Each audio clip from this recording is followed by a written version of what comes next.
Resonancia magnética nuclear, proyecto creado por el Grupo 4M85 de Técnicas Instrumentales Avanzadas, Optativa 4. Comenzaremos con la historia de la resonancia magnética nuclear.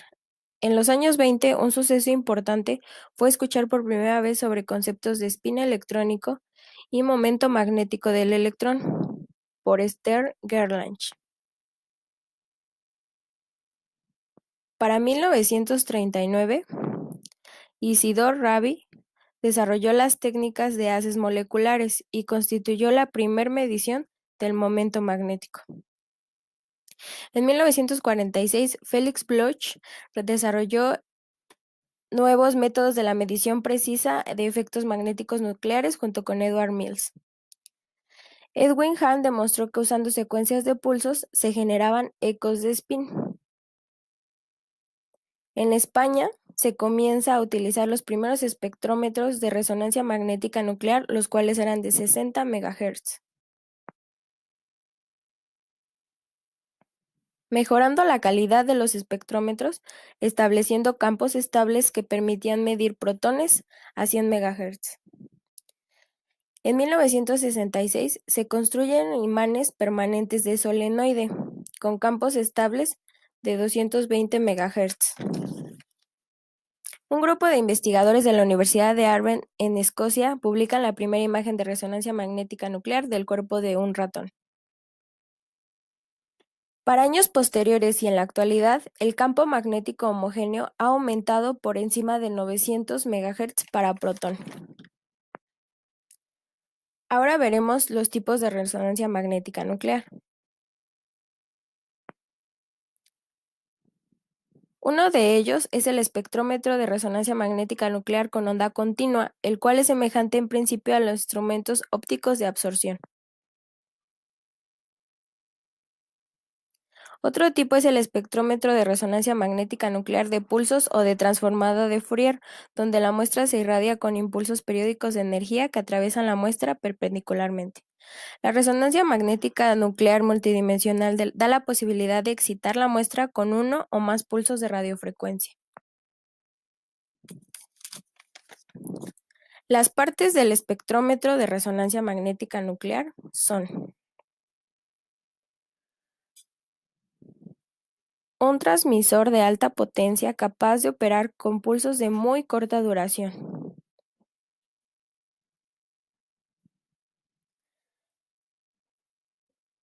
Imanes capaces de crear un campo intenso homogéneo. Un receptor de alta sensibilidad para amplificar la señal detectada antes de la digitalización. Todo aquello supervisado y sincronizado por el sistema de control, que interactúa con el usuario a través de la estación de trabajo. Preparación de la muestra.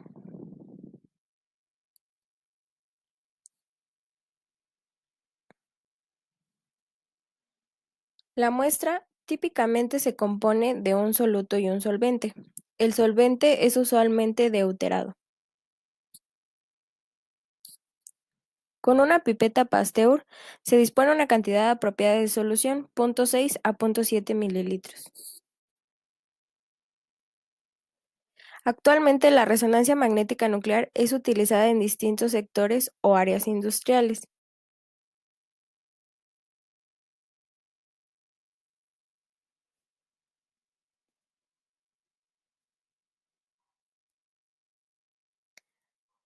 Las aplicaciones de la resonancia magnética nuclear no solo están en la medicina, pues se realizan espectros monodimensionales de tejidos para su estudio.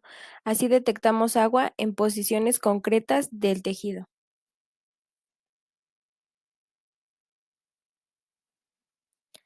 En control de calidad en alimentos, determinar la composición de materiales orgánicos e inorgánicos de suelos y muestras heterogéneas en general. Por ejemplo, industria química, farmacéutica, agroalimentaria, petroquímica, de transformación de caucho y plástico, científica técnica y clínica.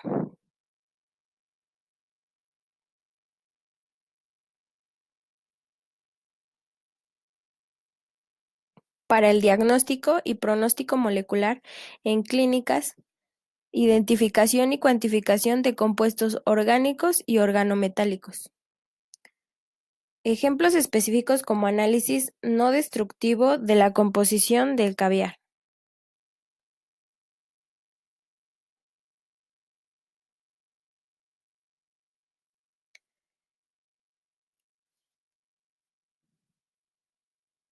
Las características más importantes de un espectrómetro son básicamente la sensibilidad, que determina el nivel mínimo de señal que hay que recibir para que sea detectada, y la resolución, que determina la mínima distancia entre componentes frecuenciales que pueden distinguirse. Las propiedades de los imanes, como la homogeneidad, la estabilidad y la intensidad del campo que generan, son vitales en el análisis. ¿Cómo funciona un equipo de resonancia? Se basa en las propiedades magnéticas de la Tierra. Para entender esto, recordaremos que toda la materia está formada por átomos. De manera general, los átomos están formados por protones y electrones, que giran alrededor del protón, por lo que cada átomo tiene su propio eje de giro, el cual es denominado spin. Un escáner de resonancia magnética es un imán gigante que crea un campo magnético muy fuerte y que puede ser calibrado para ser sensible a los átomos de hidrógeno, el elemento más común de la tabla periódica y componente del agua. Entonces, cuando entramos al escáner, los espines de la mayoría de nuestros átomos de hidrógeno se orientan con el campo magnético del escáner. Es ahí donde se lanza un pulso de radiofrecuencia que mueve los espines en otra dirección. Al retirar este pulso, los espines vuelven a alinearse con el campo magnético del escáner. Durante este proceso se crea el efecto de resonancia, que produce pequeños cambios en los campos magnéticos. Entonces, dependiendo de la cantidad de agua que posee cada tejido, también será diferente la señal de resonancia, pudiendo así poder diferenciar entre huesos y materia gris. Gracias por su atención.